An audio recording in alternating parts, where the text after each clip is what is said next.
Hello viewers and welcome to yet another commentated match of Warhammer 40,000 Conquest played out over Octagon. My name is Mitch and I am the Hive Tyrant. Today I'm pleased to present you with a very special game. This is going to be featuring still more Proxy warlords. We have Brian Kupcheck running Chaplain Mavros, a warlord that we won't see until quite late in the Planetfall cycle, and although I traditionally like to make sure we know most of the cards available to these Proxy previewed Planetfall warlords, Brian wanted to play Chaplain Mavros, so who am I to say no? We also see Guy Lev running Gorzod, and just a bit of a reminder here, Gorzod's premise is that he can include vehicles from the Astra Militarum and Space Marines factions, but he can't include any other cards from a non-orc faction. So neutral cards belong to no faction, he's free to include those, but we're not going to see Suppressive Fire, we're not going to see Indomitable, or anything like that. And whenever he plays one of those vehicles, the cost is reduced by 1. Chaplain Mavros is best at blue planets. His action is to deal 1 damage to a target Space Marines unit at a blue technology planet.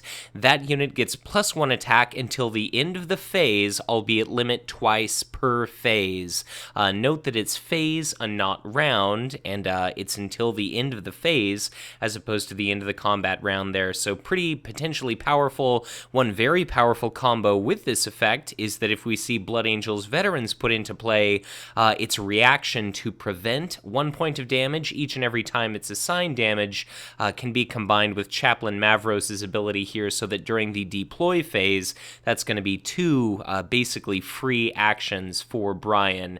So just a bit of a fantastic command stall for him. But in assessing our players' opening hands, it looks as though we've got 2 copies of Promotion for Mavros. He's got that copy of Blood Angels Veterans, which would be a great early game play. Talon Raiders gets its attack bonus where it's at a Warlords planet, but we've also got that to potentially win command. The Iron Guard recruits could win command, and the same thing goes with the Void Pirates. And interestingly, we also see a copy of Vow of Honor, and what this is this is the signature event for Chaplain Mavros, and it's after an SM unit you control takes damage, that unit gets +3 attack for its next individual attack this phase. Mavros is all about dealing a little bit of damage to his units, preventing damage, and even healing some of that away. So we see the first play of the game, a Blood Angels veteran put out to planet number 5, and we see Chaplain Mavros is going to use his action to deal 1 point of damage to that Blood Angels veterans. So it's already Gorzod's turn to take another action. We see a copy of the Shoot-A-Mob put out to planet number 3, we see a Rogue Trader put out to planet number 4, and we see once again Chaplain Mavros deals out that point of damage to the Blood Angels veterans because it's sitting at planet number 5, one of 2 blue technology icon planets in play. Gorzod's hand is pretty interesting there. He's got a Raven Guard Speeder, which he could put into play for 3 resources. He's also got a promotion if he needs to overcome his opposition. He puts out a copy of his signature army unit, Gorzod's Wagons, at the first planet. Note that Gorzod does not possess the initiative token at the present moment, so that goes fasta. Specialization means that Gorzod's Wagons are going to be attacking for 3, so long as we don't see Gorzod go to that planet, because if the Warlord commands initiative, then goes fasta disappears. But Mavros finally has to take some actual deployments. He puts a copy of the Talon Raiders out to planet number 2, and in assessing the remainder of Gorzod's hand, we can see he's got the cheap but very powerful Evil Sun's Warbiker. He's got a promotion. He's also got a copy of his signature attachment, the Blood Runner, which you affix to your Warlord. It gets +2 HP, and even if Chaplain Mavros isn't running many vehicles, when something like a Raven Guard Speeder gets destroyed at the same planet as Gorzod, you can basically just ready your Warlord thanks to the Blood Runner. So it's a very curious signature attachment. I think its value is going to vary dramatically based upon what kind of meta we see. Gorzod's quite good against enemy vehicles, but really his strength just lies in being able to put out very powerful units like this Raven Guard Speeder for very cheap. His signature support happens to give vehicles +1 attack, +1 defense, so whether we see that or not, Gorzod is definitely a powerhouse. But Void Pirate put out to planet number 3, which matches the Shoot-'em-Mob for command. We see a promotion on the Shoot-'em-Mob, and we similarly see a promotion affixed to the Void Pirate. So we've got Brian with 2 resources left, relative to Glaiveguy's 0 resources and 2 cards, and Hoop Jones here does have a slight advantage with 3 cards in hand. He's still got enough for the Iron Guard recruits. He could put those into play at, say, planet number 4 to surpass this Rogue Trader here, but as Brian thinks, assessing our opening layout of planets, planet number 1 is going to be Barless, the random card discard planet. Planet 2 is Farron, which routes non-warlord units. Ossus number 4 is going to be planet number 3, which steals resources. Planum is number 4, which moves non-warlord units. And Eloith is going to be planet number 5, which allows players to tutor the top 3 cards of their deck for any 1 card that they'd like, and put the remaining 2 cards on the bottom of their deck in the order of their choosing. Interestingly, we see the Iron Guard recruits put out to planet number 3, so he's choosing not to trump this Rogue Trader. He's instead wanting to make sure that he activates the ability of his Void Pirate here. Looks as though Glaiveguy has passed, and it looks as though Brian has as well. So our players are picking their destination at present. We could see the game come to its conclusion as early as planet number 4, Planum, through green strongpoint icons, and at the moment there's only planets 4 and 5, which are blue, and that's where Chaplain Mavros is at his best. So it looks like Chaplain Mavros goes down to planet number 4 to block off that Rogue Trader. Gorzod instead goes to planet number 3 to shut down a whopping 4 command icons, and between Gorzod and the Shoot-'em-Mob, he could quite handily kill off the Iron Guard recruits and or Void Pirate, and it looks as though the first planet is going to be entirely uncontested in regard to Gorzod potentially capturing that, but that's going to be 3 cards and 3 resources for Brian. It's going to be 2 cards and 2 resources for Gorzod. Looks as though Gorzod got a copy of the ever-popular 0/5 Enraged Orc and an Assault Valkyrie, a 4/4 flyer with 1 command icon for a mere 3 resources is ridiculous. Looks as though we've got an Eager Recruit and a Sanctioned Psyker and another promotion drawn by Hoop Jones there. Barless ends up being triggered, and the random card discard is going to be a Vow of Honor. So that's going to make it ever so slightly more difficult for Brian to try to surpass and surmount the just ridiculous HP values associated with some of these Orc, SM, and AM units. Especially flyers are going to be particularly difficult to chew through because your attack value is halved prior to the player deciding whether or not they want to use shields. So that's going to be 1 green strongpoint icon for Gorzod, and we also are going to see battle at planet number 3, and this is a fantastic opportunity for Gorzod to just really leverage conditions in his favor. So let's see what he's going to kill. It's going to be Gorzod's opportunity to attack. Wisely, the Shoot-'em-Mob takes a swing at the Iron Guard recruits. Unless we see a copy of Promotion discarded, those recruits are going to be outright destroyed. That's going to be 2 resources down the drain, but we do see a copy of Promotion discarded. Now the recruits are going to be able to basically attack in return and potentially kill off that copy of the Shoot-'em-Mob. So, you know, a little example of where if this would have been a Sanctioned Psyker, we would not have seen that killing interaction there. But Gorzod takes a swing, and he's going to deal 2 points of damage to that Void Pirate. There's absolutely nothing it can do to be spared. We're going to see the end of a combat round occur, and note that Brian does have resources to be stolen. So that Iron Guard recruits leaves, but Guy is going to have the opportunity to steal 1 resource there. So he has bounced his resource token count up, and Mavros has dropped his down. Mavros now has 2 units in his HQ. They're going to be showing up to potentially Farron next turn, or potentially Ossus 4 to do another resource steal. We see Chaplain Mavros has, of course, activated a combat at Planum, and that's going to be a Rogue Trader just outright smashed to bits by our Chaplain there. So that Crozius Arcanum, as depicted in the art, appears quite adept at smashing I guess, rogue traders. Interestingly, Planum relocates the Blood Angels veterans to our upcoming Ossus 4, so that formidable combat unit is going to be basically sitting at a planet that Gorzod potentially needs to win in order to take an early game victory, but as Guy indicates there in the chat log, he's no longer going able to... the Blood Angels veterans is no longer going to be able to use its damage prevention ability in conjunction with Chaplain Mavros to get those 2 free deploy actions. And it looks as though we've actually seen the Blood Angels veterans bounced around a little bit, and they are indeed going to be sitting at Farron. So Gorzod could go to planet number 2, he could go to planet number 3 to set himself up for an easy victory, but the problem with that is one of his units is going to be routed if he lets his opponent take the planet Farron here. But, you know, a 2-attack unit and a 3-attack unit could be a little bit difficult to chew through, but we see our initiative token go to Gorzod. Gorzod must have drawn a copy of the Ork Cannon, which we now see put into play, and it looks as though he also came across one copy of the Enraged Ork, bringing that to a total of 2, and now he's got some interesting options here. He's got that Assault Valkyrie, which is dirt cheap. He could put that at planet number 1 just to be a tremendous thorn in our Space Marine player's side. He could do those Enraged Ork, which, because they have Brutal, that's incredibly frustrating. The Evil Sun's Warbiker hits quite hard. The Blood Runner affixed to Gorzod for cheap could be frustrating, or it could just make Gorzod himself, difficult to destroy. It could make him, I guess, a primary target before those vehicles, but I'll just be curious to see what exactly Guy chooses to do with Planet 1. But we see a copy of Sanctioned Psyker put out to planet number 4 by Chaplain Mavros.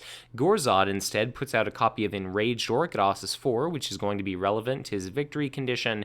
And we see a Tactical Squad Cardenas set up at Planum, which is planet number 3, and that's going to conveniently block off Gorzod's victory condition. Note that at planet number 3, Gorzod is going to be the player with the initiative, and if he can kill that tactical squad prior to its opportunity to do Area Effect 1, then that will work quite well for Gorzod. The initiative token is currently in Gorzod's hands, so Gorzod's wagons aren't going to be terribly effective at Farron, so I'm assuming we're going to see Gorzod set up at probably either Planum or Ossus 4.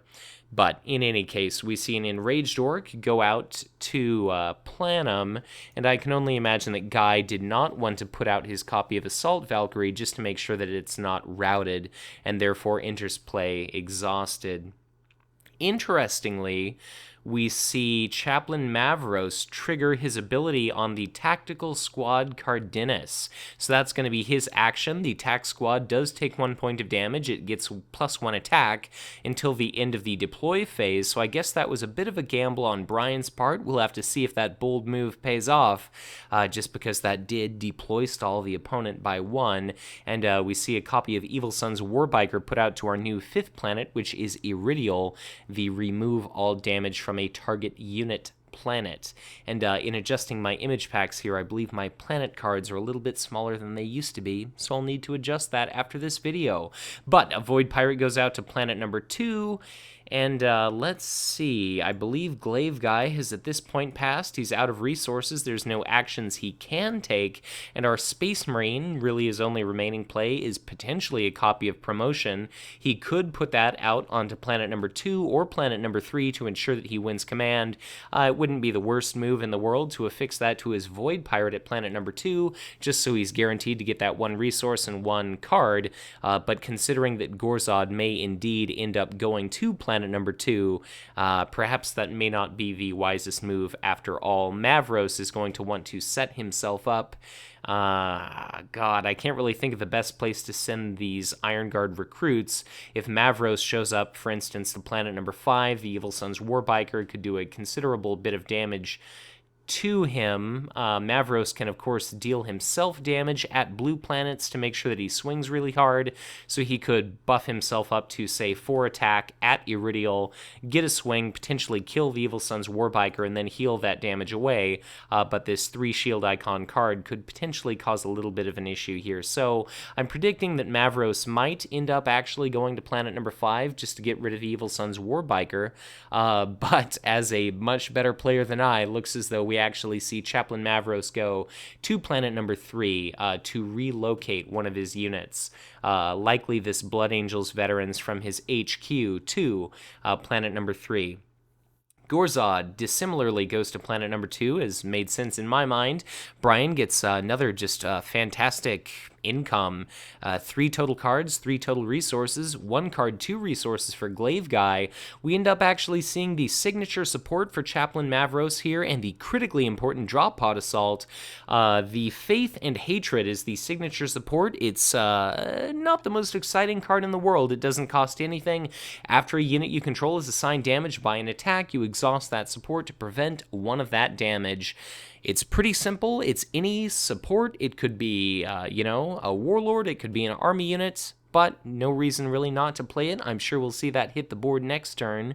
Planet number 1 is going to be captured by Brian. That's 1 red material icon for him. He gets to pick a unit to route. It could be the Enraged Orc sitting at Planum.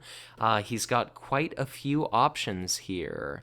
So it could be one of Gorzod's powerful units, just to make sure that that's going to show up during the following round exhausted. Or we could even see... well, I'm not sure we've seen anything routed yet. Glaiveguy asks for confirmation that nothing is going to be routed. And I'm thinking it is indeed going to be this Enraged Orc that the tactical squad targeted. So the Enraged Orc is going to be showing up during the following round exhausted, and that could have been potentially problematic because Chaplain Mavros or the tactical squad would have had to attack it. The Enraged Orc could have attacked back, potentially killed off the Iron Guard recruits or the tactical squad itself, or even dealt a little bit of damage to Chaplain Mavros. So that definitely was not an unwise decision there. And now this Orc cannon is going to have free reign to blast, likely Planum here. But we do see combat erupt at our planet number 2. Gorzod is going to quite handily kill the Void Pirate with an associated promotion. That's going to be 1 resource stolen from Brian. That's going to drop Brian to 3 resources. It'll boost Glaiveguy up to 3 resources. Looks as though he actually pulled another copy of Assault Valkyrie during his command phase. And between these 2 cards, that could be enough to seal the deal here for Gorzod. Those are 2 incredibly powerful cards. The Space Marine player does have adequate funds for the Eager Recruit, for the Drop Pod Assault, the Reclusium Templars, 1 of 2 signature army units for Chaplain Mavros are eligible to be put into play via Drop Pod Assault. I have no idea how many army units are in the deck of Hoop Jones here. I know we see 10th Company Scouts, which increase the likelihood of a Drop Pod Assault being successful, and we see Sanctioned Psychers. That means there's at least some AM allied units like these Iron Guard recruits and whatnot. So, Drop Pod Assault, effective or not, looks as though we see Planum 1, and now we're going to be able to move a unit. Looks as though it was the Blood Angels veterans moved to Planum, hopefully to wall off the victory condition here for Chaplain Mavros. So at this point, I would definitely not be surprised if Glaiveguy is going to try to set himself up at Planum or otherwise hang on to cards in order to just set himself up the following round. Really, there's no great reason to put things into play prematurely.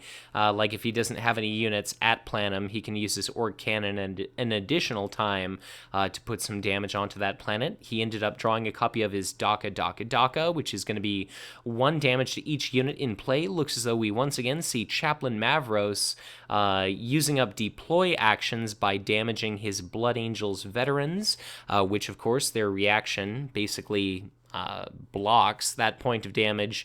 So as we've seen before, it's a fantastic deploy stall. and it's going to be up to Guy to react. What really kind of stinks is that he's either going to have to play out all of his cards, or he's going to have to pass early, and then Chaplain Mavros can just drop whatever else he was planning on doing. Knowing full well everything his opponent has put out. Like, he could do Chaplain Mavros' ability, he could do it again for no penalty whatsoever, then he could play his zero-cost support, and then he could do a Rogue Trader, 10th Company Scout, Imperial 5th Siege Force, and just litter the board with powerful command units to make sure that he does surpass all of his opponent's command icons. So definitely a very powerful effect there inherent to Chaplain Mavros. Chaplain Mavros is not actually going to be able to use his ability during combat until we potentially see combat here at Planum. But let's see how things break down. I do believe it's still Guy's opportunity to play. He's got Ossus 4 quite handily locked down, so I'll be curious to see if Gorzod ends up going to Planum, if we potentially see those Assault Valkyries put into play just so he can try to smash the opposition early, or if perhaps otherwise he wants to, well, I guess I'm kind of conflicted as to when we may or may not see a copy of Daka put into play. It would be a damn shame to damage these Assault Valkyries, so maybe we'll see the Daka next turn prior to these Assault Valkyries being played, so that we can potentially kill off the Iron Guard recruits, potentially destroy the Tactical Squad Cardenas, all sorts of different effects here. But it looks as though we see a Snakebite Thug, interestingly put out to planet number 1, and I'm not exactly sure what the rationale is behind that play. I would be relatively secure in thinking that the Enraged Orc, the Raven Guard Speeder, and Gorzod's Wagons, note that the initiative token is in the hands of Chaplain Mavros, would potentially be sufficient to have already shored up that planet. I think the Snakebite Thug could have perhaps been better saved to be put out to Planum. Looks as though glaiveguy has indeed already passed, and now we see a copy of that Faith and Hatred put out by our Space Marines player, and I think this is when he's going to absolutely run amok in regard to besting his opponent's command. So we've still got the Rogue Trader, the 10th Company Scout. We've certainly got adequate locations at which to place these. The Imperial Fist's Siege Force doesn't have any allies to rout, but it's certainly got a decent bit of command presence itself, and it's certainly a reasonable attacker. But Rogue Trader put out to planet number 4 matches the Evil Sun's Warbiker, and I think this is where glaiveguy needs to kind of just count his blessings when it comes to already having some pretty damn decent stuff in his hand, because I think his opponent is definitely going to block him pretty handily in regard to income. But curiously, the Imperial Fist's Siege Force end up being deployed to planet number 3, which was a location where command was already being won, and we also see a 10th Company Scout deployed to planet number 3 as well. So Guy only has one green strongpoint icon. Hoop Jones, Brian, only has one red icon, so Brian could potentially take planets 2, 3, and 4 to win, or Gorzod could take this planet, which he's basically guaranteed to, and then if he manages to take Planum, that could be game, or he could instead just deploy his units incredibly heavily to Iridial, and without the Space Marine player drawing a copy of Exterminatus, he could easily take the game that way. So I think it's all going to come down to, does Gorzod want to push planet number 2, and does he have any faith in Exterminatus being present? Interestingly, it looks as though Gorzod has chosen planet number 3 for his location to be deployed, and Brian has also sent his warlord to planet number 3, so we're going to see a battle at that planet. Mavros has the initiative, and this is going to be incredibly painful for glaiveguy if he does not retreat early on. Looks as though during the command phase we drew a copy of Primal Howl, and we also came across a copy of Drop Pod Assault. Primal Howl, yet another card I'm going to have to substitute out because that artwork is unacceptably tiny on my screen. But looks as though we're going to see battle at planet number 1 resolve. That's going to be -1 resource for Brian, +1 resource for glaiveguy. A grand total of no cards, 2 resources for glaiveguy, 3 cards, 1 resource for Brian. He got a second copy of Vow of Honor, so after a Space Marine unit takes damage, it'll attack back for a hell of a lot. And now I'm just very curious to see if if this is going to come back and hurt Chaplain Mavros, having deployed so many units to this blue planet here.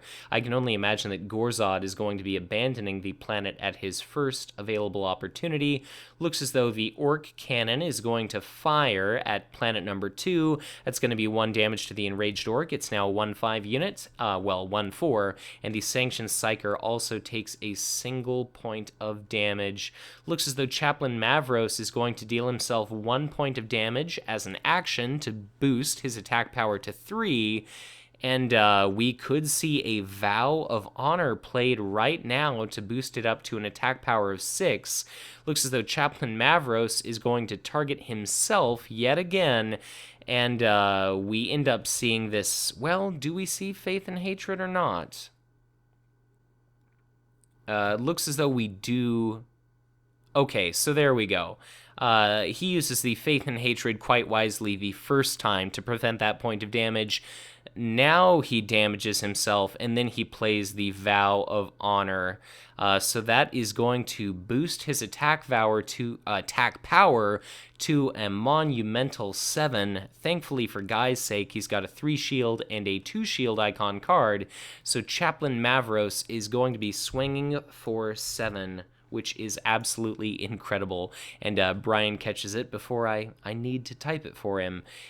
So, swing of a colossal 7 coming into Gorzod. Do we see the Blood Runner discarded, or do we see that copy of Daka? I personally, yep, there we go. So the Blood Runner is going to be discarded, and that is going to be still a whopping 4 points of damage dealt out to Nosdrag. That is a considerable blow there.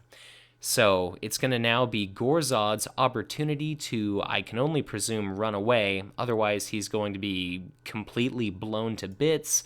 There's still an Eager Recruit. There's still 2 Drop Pod Assaults. A lot of nasty stuff in Mavros' hand, but I'm just deadly curious as to whether or not there's way too many units sitting at this planet. Certainly, it could come back and pay off for Mavros, but we shall have to see. If glaiveguy chooses not to retreat from this planet, he could potentially kill off one of these units, but he definitely doesn't want to be bloodied, and it's all going to come down to what exactly does, what would Brian get with a drop pod assault?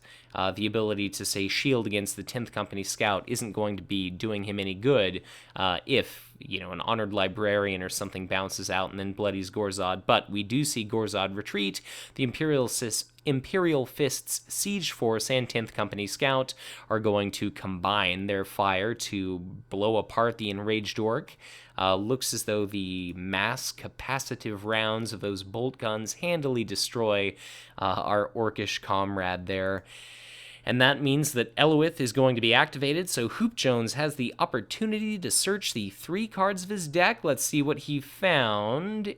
And it's going to be a copy of those Reclusium Templars. So, this is the common signature army unit present in Chaplain Mavros' deck. It's a 2/3 with 1 command icon, and it's got the Unstoppable specialization, and we just see the new signature unit, or the second signature unit. But in any case, it's the first time that unit's assigned damage. You basically prevent that damage, and you ready that unit. So it's absolutely fantastic in potentially being able to attack twice. And now it's all going to come down to this final round here. Looks like Mavros has 2 copies of Primal Howl.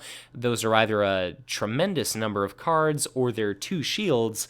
We also see a new signature unit here. We see the Emperor's Champion. I'll discuss that more in a moment if it ends up being played. But we see Gorzod put into play his copy of the Customization Station. So it's each vehicle unit he controls loses all faction affiliations, gains the Ork faction, and Ork vehicles he controls gets +1 attack and +1 HP.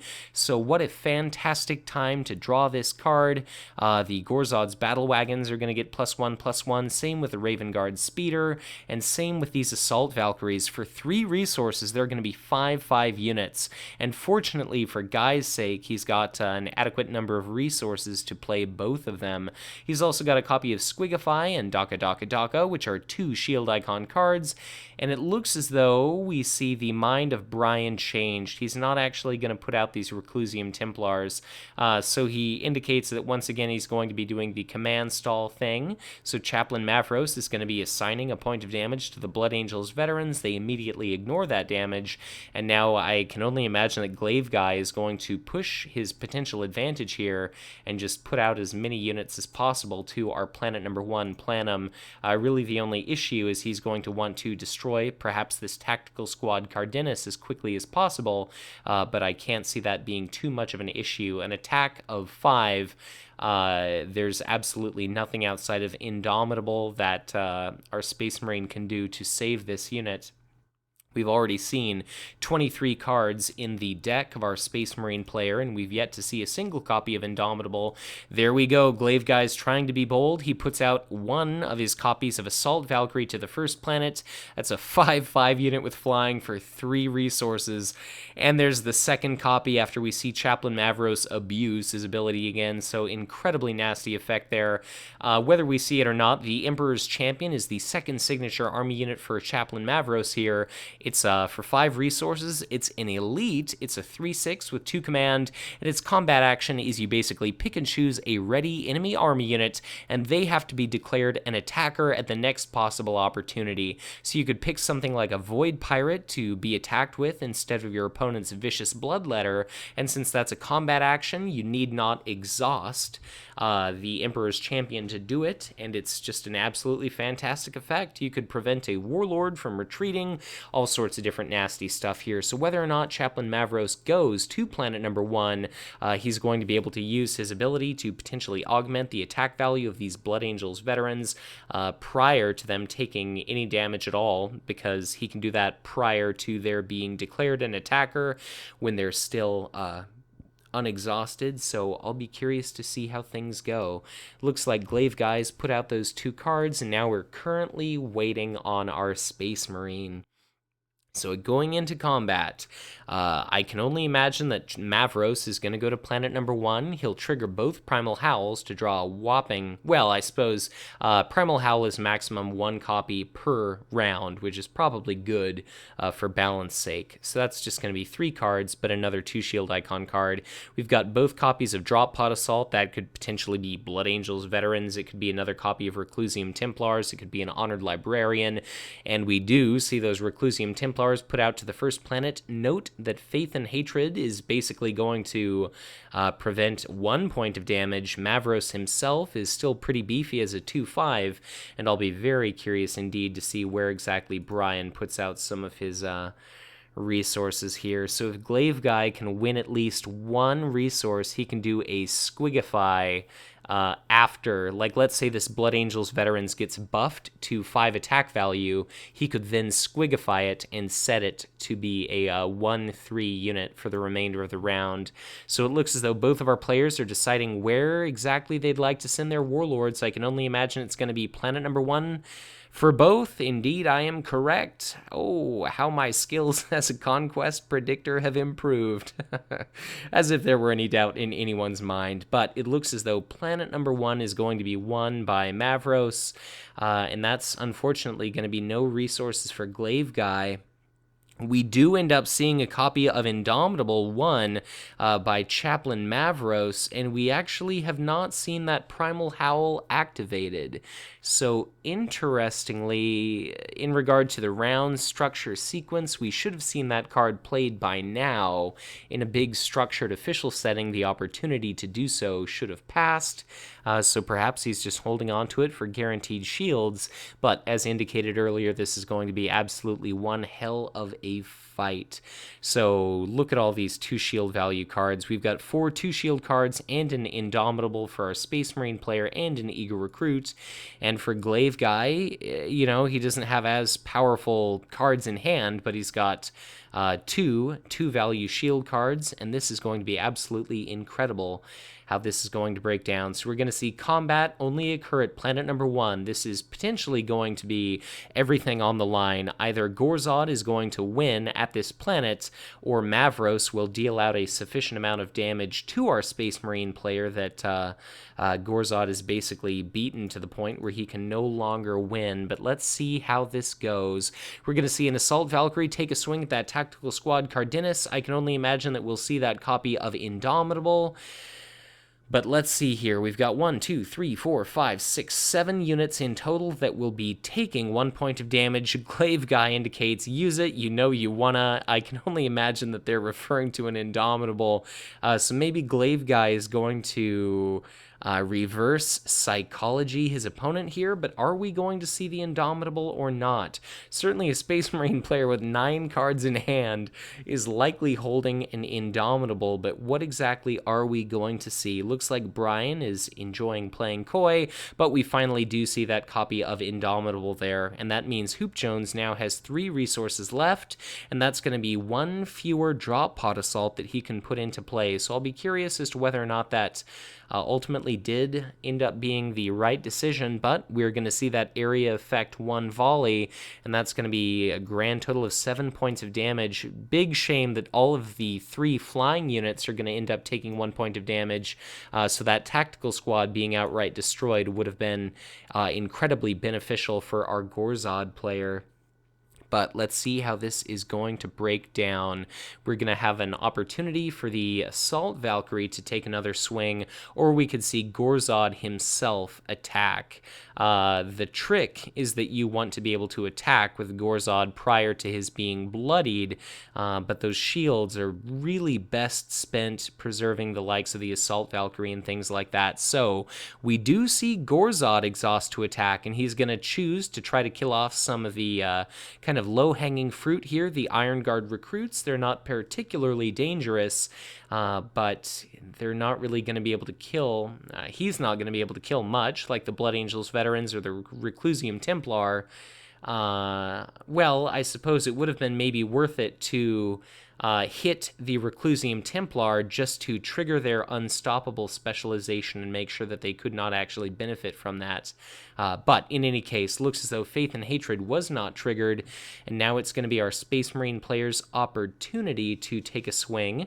We see Chaplain Mavros use his ability twice on the Blood Angels veterans prior to their opportunity to declare an attack, so they're going to be attacking for a whopping 5. It's going to be cut in half, rounded up to 3, and we could, well, I assume we will, see a shield card drop that to a single point of damage. And now the Blood Angels veterans are definitely going to be a priority target for Gorzod to kill, because that attack bonus is indeed going to persist until the end of the phase, and that's why this copy of Squigify would have been just incredibly useful. So those Blood Angels veterans need to die at the first available opportunity, but along those same lines, the Tactical Squad Cardenas here being able to deal out area effect each and every round is giving Gorzod a lot of very difficult choices to make, but it looks as though Brian may be reconsidering his choice.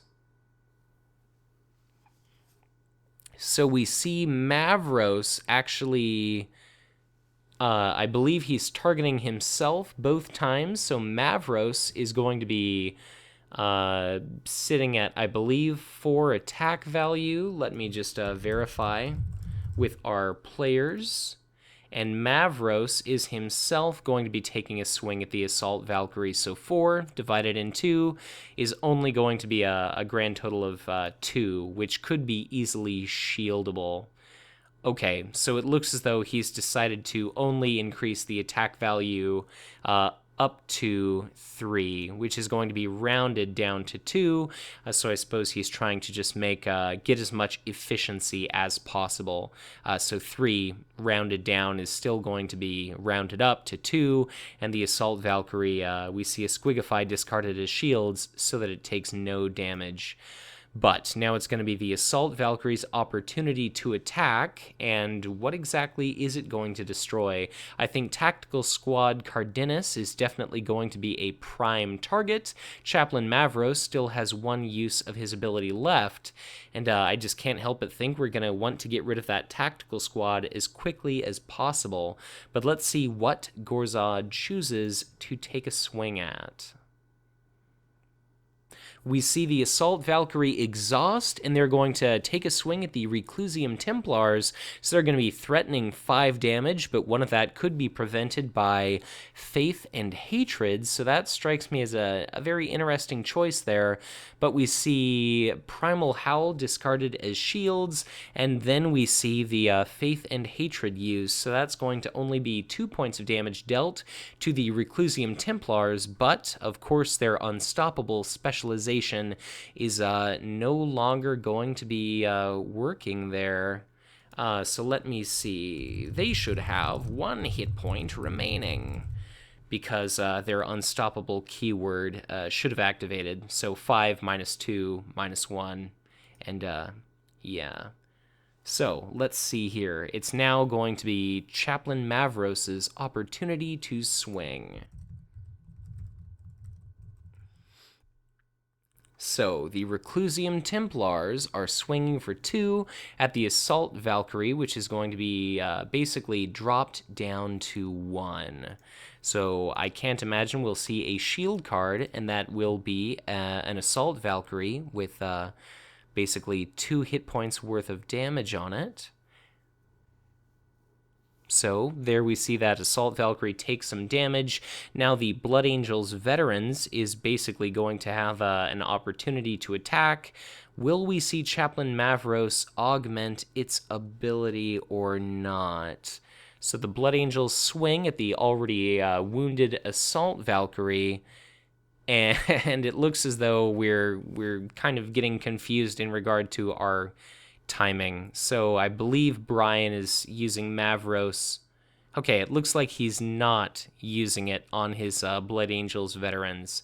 So he's just going to be taking a swing of 3, which of course is dropped down to 2, and we see a Daka deployed. It's the last card in Glaiveguy's hand to negate that damage entirely. So all of our Space Marine players' units are exhausted. We now see Orc Cannon exhaust, and that, let's see where exactly that goes. The Enraged Orc takes 1 point of damage, which is definitely not bad to see, and then which of these Space Marine units is going to take a single point of damage? Looks as though it was the Tactical Squad Cardenas, which is definitely going to be a priority target for the opposition here. The Eager Recruit touches down. I can only imagine that it's going to potentially be bloodying Gorzod, and indeed it does. That's going to be 2 points of damage that's entirely unpreventable. Gorzod, because he doesn't have his signature attachment, only had that many hit points. And note that we're using a proxy here for Nozdreg. We've agreed upon prior to this match that all of our warlords are basically going to be 2/5 units. So we see, oh god, we see the Drop Pod Assault put into play a Tactical Squad Cardenas, and Glaiveguy calls out, oh god, and that's exactly how I feel. So if there's anything that Glaiveguy did not want to see, it's probably another copy of the Tactical Squad. And we're going to be able to see this do an area effect 1 volley, and that is going to be just a mountain of damage dealt out to all of these flying units. And the Space Marines here are just going to be so difficult to deal with, but that's going to be 1 point of damage to absolutely everything that our Orc player controls. He has no shields to use to mitigate that damage, and that's going to bring us to the end of the combat round. I can't imagine that either of these players are going to want to retreat anything, and now it's definitely going to be up to our Orc player to definitely try to prioritize killing these targets. Basically, our Space Marine has laid out all of his tricks. Granted, he's still got two shield value cards. It looks as though Brian has perhaps forgotten some sort of trigger. He's trying to decide whether or not he wants to augment the attack value of a unit prior to the opponent actually attacking, and then he indicates he's going to wisely wait. So We've got a wounded Assault Valkyrie. I definitely think that's going to be the first to target to take a swing. It's going to be threatening 5, which I think it's probably a pretty safe call for it to attack the Hail version of Tactical Squad Cardenas. Granted, we could see another Indomitable, but it actually cannot be played because Hoop Jones has no resources. So apart from his signature attachment, the Ancient Crozius Arcanum, that should be a safe kill for the Assault Valkyrie. And is glaiveguy going to go along with it? Indeed he does, and we're going to see that tactical squad destroyed, but there is still a second copy to do another Area Effect 1 volley, and I really think it's that Area Effect 1 that is going to make all of the difference here. If Chaplain Mavros ends up winning this planet, I definitely think it's going to be because of the timely arrival of that second tack squad, just because that basically means that there's going to be 2 more instances of an Area Effect 1 volley than we'd have otherwise seen. Next, perhaps the Enraged Orc is going to be attacking. Didn't that have 5 HP total for the flying unit? I just want to make sure that we're playing everything completely fair here. And let's see. So it looks as though glaiveguy may have erroneously, yes, he erroneously discarded that Assault Valkyrie prematurely. I just want to make sure that everything is completely fair and that our Orc player benefits from his passive bonuses. So let's see. We've seen that Tactical Squad Cardenas take its action, and now it's once again going to be Gorzod's opportunity to try to dig himself out of this little bit of a hole he finds himself in. Chaplain Mavros is attacking for 3. He's got 4 hit points remaining, but we've still got two shield icon cards, so that's not going to be enough. So let's see. Chaplain Mavros. Basically, what I was trying to say is that Mavros having 4 HP left, the Assault Valkyrie here is going to be 1 point of damage shy from being able to kill Chaplain Mavros. Everything else, like the Gorzod's wagons, are only going to be able to attack for 2. The Snakebite Thug can attack for 3. Ravenguard Speeder can attack for 4. So there's still quite a bit of damage that our Orc player is going to incur. We could see the Enraged Orc take a swing, or we could see the Assault Valkyrie take a swing. It's definitely very tricky, and it's all coming down to the wire now. We see the Assault Valkyrie exhaust that's only got 3 points of damage, and if only Brian were not holding on to a 2 shield value card. So we do see a second copy of Primal Howl discarded. That means Mavros is only going to take 3 points of damage. That means that he's going to survive to deal out a swing of 3, and each and every instance of damage is going to be critically important at this point in trying to, sway the battle one way or another here. So it's going to be Brian's opportunity to attack. He's still got 1 buff left from Chaplain Mavros. Mavros himself is, of course, swinging for 3, and Brian is a little bit wishy-washy for my taste in regard to using Mavros' ability, but the Blood Angels veterans are going to be augmented to an attack value of 4. If they're attacking a flyer, that's cut in half to 2, but that's still going to be enough to kill off either copy of the Assault Valkyrie or the entirely ready Ravenguard Speeder. But we see Chaplain Mavros exhaust. He's going to be killing off that copy of the 4 attack value Enraged Orc, so definitely sad to see that go. And now it's going to be Gorzod's opportunity to attack. Note that if the Snakebite Thug attacks, it's going to basically kill itself, so I think that's probably going to be one of the last units he would want to attack with. The Ravenguard Speeder is going to use this opportunity to deal out a bit of a blow, or the wagons could. Let's say the Speeder could potentially kill the Reclusium Templar. Then the Blood Angels veterans would be able to attack and potentially kill off Gorzod's wagons, and then the Snakebite Thug would attack. Long story short, things are looking very bad for Gorzod at this planet, and just in assessing Hoop Jones' victory condition, If he gets a technology icon from this planet, he could get a technology icon at Elowith, and then he could also win at Iridial. So we're looking like Gorzod is basically going to have lost the game at this battle.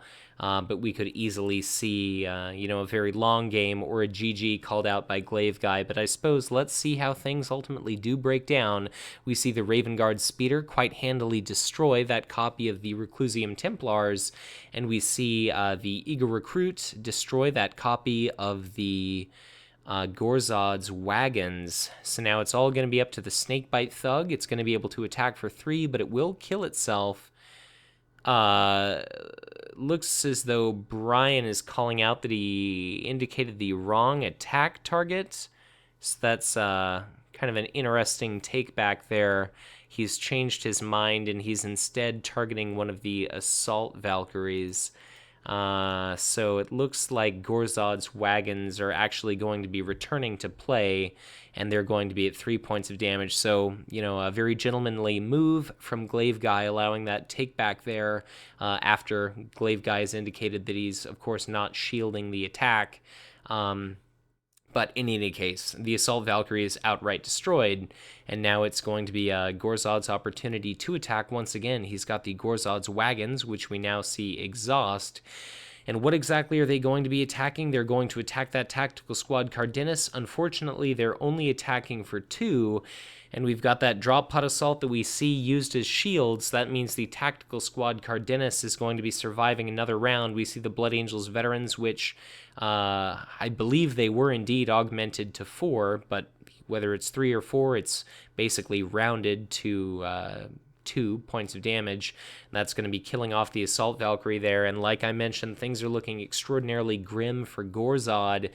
The Snakebite Thug has to attack something. It could bloody Mavros, but this is definitely going to be an uphill battle for our Orc player. And let's see here. So Snakebite Thug, does it want to kill the Tactical Squad? No, it decides to bloody Chaplain Mavros, and there is nothing that our Space Marine player can do to resist it. So Mavros is going to be bloodied, and as with all these warlords, we've agreed to basically play them as 2/5s. And we're going to see the beginning of a new combat round, and just look how radically different things would have been if it wouldn't have been for the drop pod assaulted Tactical Squad Cardenas entering play. That was just the perfect opportunity to kill off so many of these units that still would have been sticking around.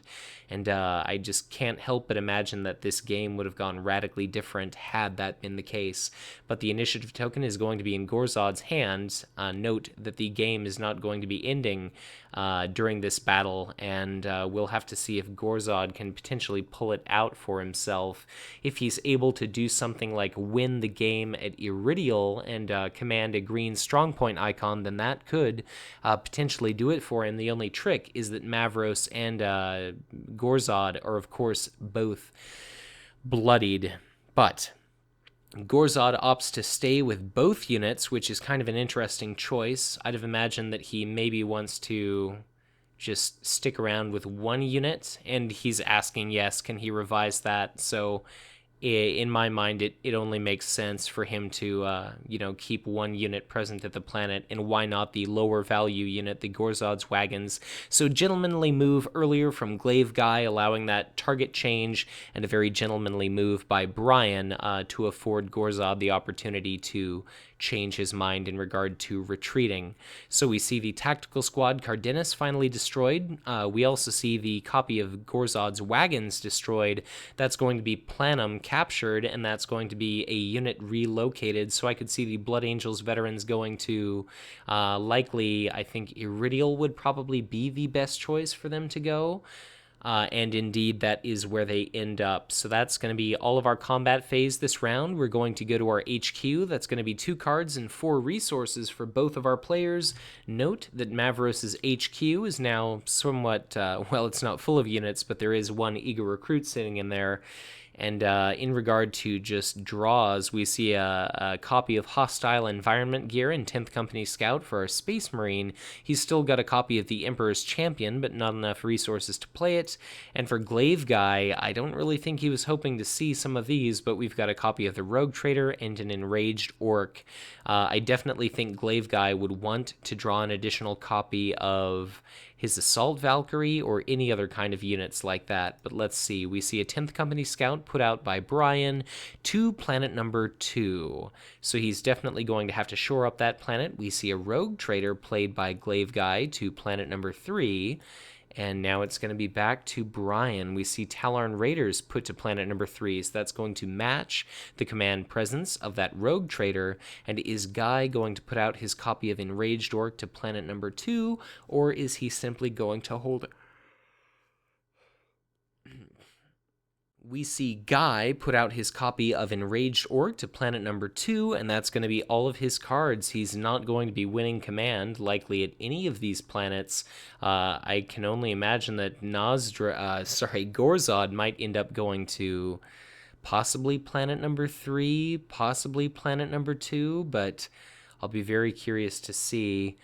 We see the Hostile Environment Gear affixed to the Blood Angels Veterans, and that's going to make it a 3/6, just incredibly powerful unit, and it is definitely going to be a massive uphill battle here for our Orc player to try to play. If Mavros would have been alive, I mean, imagine making the Blood Angels Veterans a 5-attack, 6-hit-point unit that attacks at the end of the round and just negates a ton of damage each and every time it takes damage.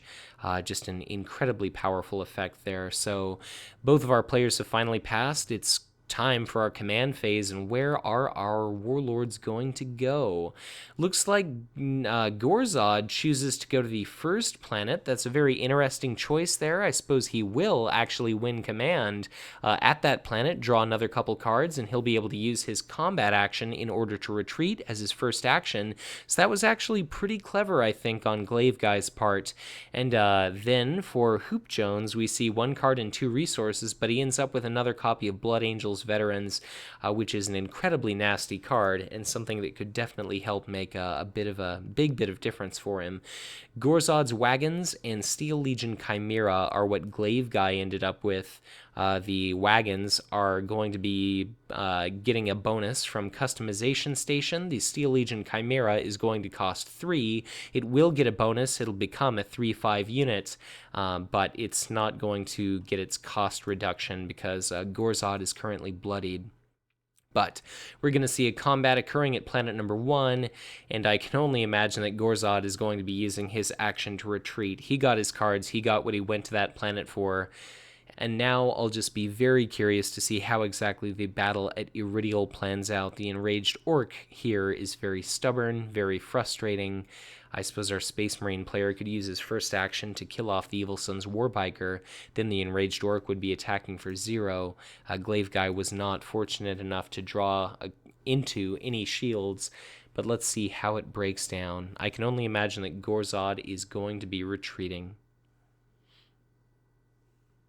It looks like Brian has compensated for an earlier game mistake. He was supposed to have reportedly drawn 1 more card than he did, owing to the presence of this Void Pirate there. So both of our players, nothing but good sportsmen in allowing so many takebacks and things like that throughout this match. But the 10th Company Scout now joins Chaplain Mavros' hand, and glaiveguy continues doing math, but what exactly will we see at the first planet? We see Gorzod exhaust and then unexhaust. I suppose glaiveguy is maybe having cold feet. There we go. We see Gorzod exhaust yet again, and for his sake, he'd better be using that exhaust too. There we are. He retreats from the planet, so quite wise. And now, unfortunately, the Raven Guard Speeder are going to be just obliterated by this 10th Company Scout here. So very interesting choice. It just as easily could have been the Imperial Fist's Siege Force doing that destroying, but you might as well use your 1 hit point unit first. So now we're going to see battle at planet number 2. This is where things get slightly more interesting. And how exactly will it break down? It's going to be Mavros' opportunity to attack first. The wise choice would be the Evil Sun's Warbiker, and unfortunately there's nothing that glaiveguy can do to prevent that effect. Then the Enraged Orc is going to be exhausted, and that is going to be a brutalized copy of Enraged Orc there, but let's see how things go. It's not going to have an opportunity to attack, so the Enraged Orc will be retreated. Like, let's say the Blood Angels Veterans kills the Evil Sun's Warbiker, then the Enraged Orc attacks Mavros and the 10th Company Scout, do 4 points of damage. The Enraged Orc will retreat at the end of the combat round, and then it's all going to kind of come down to what can Guy deploy at Iridial, and is there anything he can do to block it? I did happen to forget about the presence of this Orc Cannon, though I'm not convinced it's going to change much. Looks as though quite boldly we see Mavros take 1 point of damage thanks to the Orc Cannon. The Enraged Orc at least now has the opportunity to take a swing for 1, and what exactly will it attack? The 10th Company Scout is a great target, as is the Eager Recruit, albeit a slightly less good target, but there is a copy of Indomitable that we could see used to preserve the 10th Company Scout. Looks as though glaiveguy is trying to go for the only thing that could potentially win him this game in his mind, which is killing off Chaplain Mavros. So that's going to be another point of damage onto the now 2/3 Warlord. Note that this Faith and Hatred would have been a fantastic opportunity to prevent one of those points of damage, but definitely we don't expect perfect play from players regarding their first instance running these warlords, but that Orc Cannon basically means that the Enraged Orc is killed, as opposed to having the opportunity to exhaust.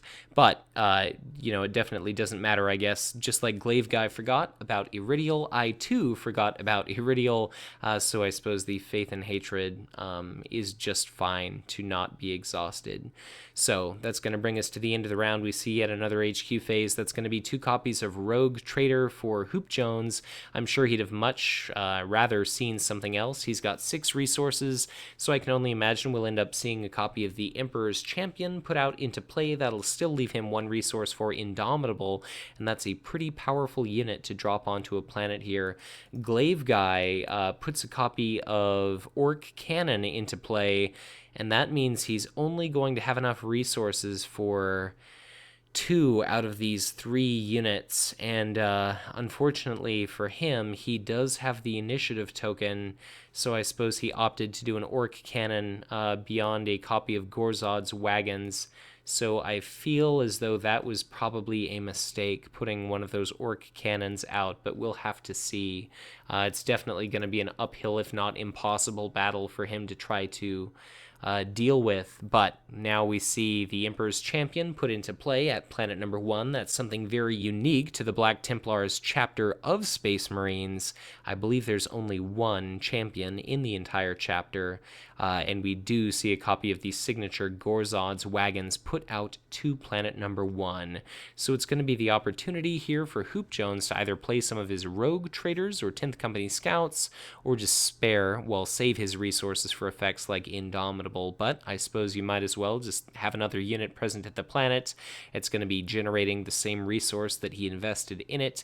We see an additional copy of Gorzod's Wagons, and I find it very interesting that glaiveguy did not opt to put into play our Steel Legion Chimera. So let me correct him. Gorzod doesn't reduce cost when bloodied. Frowny face. So I wonder if Brian will allow him the opportunity to take back that Orc Cannon or not.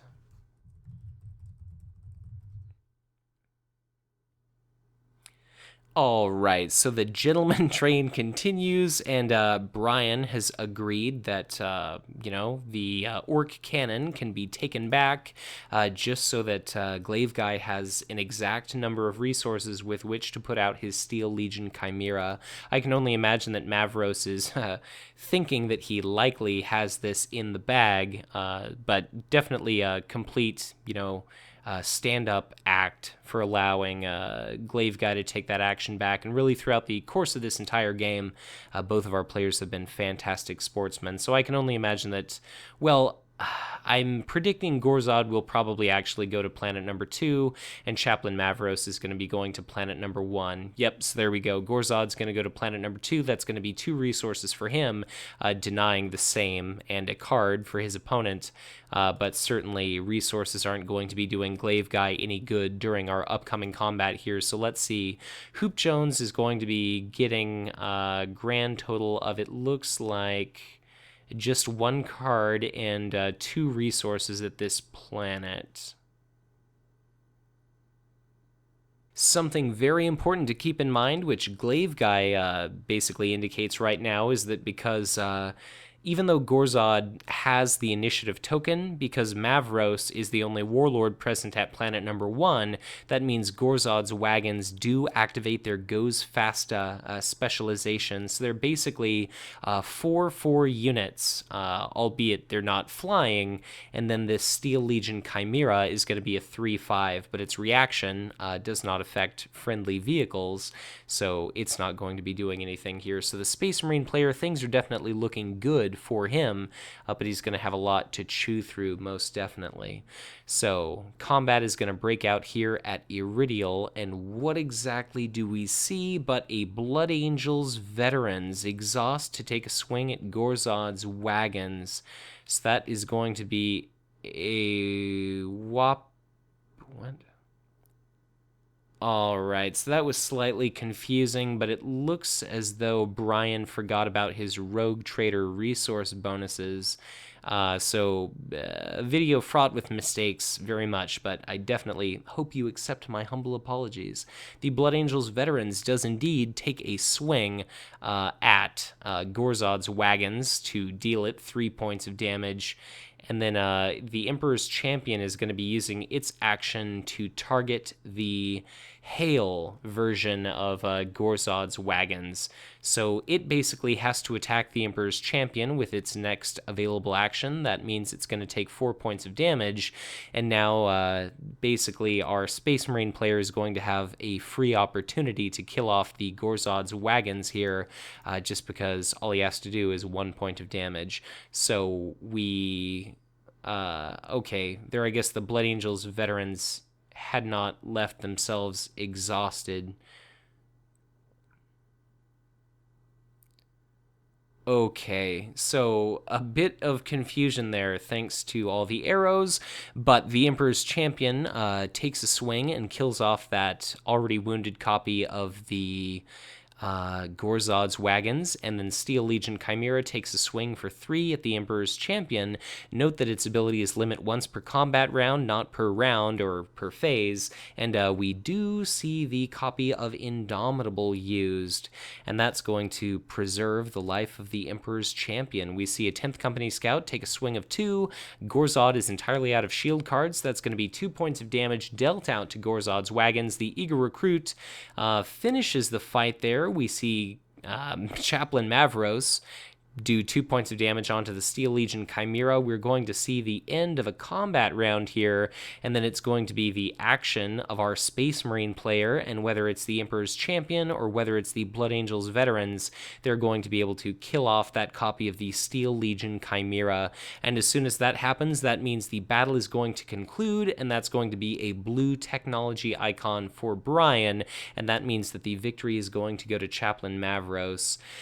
But it looks as though, quite wisely, I suppose, Gorzod has decided to use his final action there at the end of the combat round to retreat his Steel Legion Chimera. So congratulations to Brian Kupcheck. Congratulations to Hoop Jones for piloting Chaplain Mavros to victory, but very well played by glaiveguy Guy Lev playing Gorzod. So congratulations again to Brian, but spectacular play on part of both of our players, and the sportsmanship exhibited throughout the duration of this match was absolutely fantastic. So I definitely hope you enjoyed another preview of some of our upcoming Planetfall warlords, and as always, if you enjoyed this video, be sure to hit that like button and subscribe to my channel if you've not done so already, or if you are already subscribed, you're always encouraged to share this content, as the more likes, the more views these videos receive, the more players there are that are likely to be exposed to this game, the more people may try out Conquest, like what they experience, and of course, once they join our community, all together we continue to send the message to Fantasy Flight Games to continue to support this fantastic product. If at any point you'd like to get in touch with me, I'd encourage you to do so through Facebook or on Twitter, and if at any point you feel so inclined to help support the Hive Tyrant, I'd be honored were you to contribute to my Patreon. But once again, thank you so much for watching, and as always, be sure to check back in again soon for ever more Conquest LCG content to come.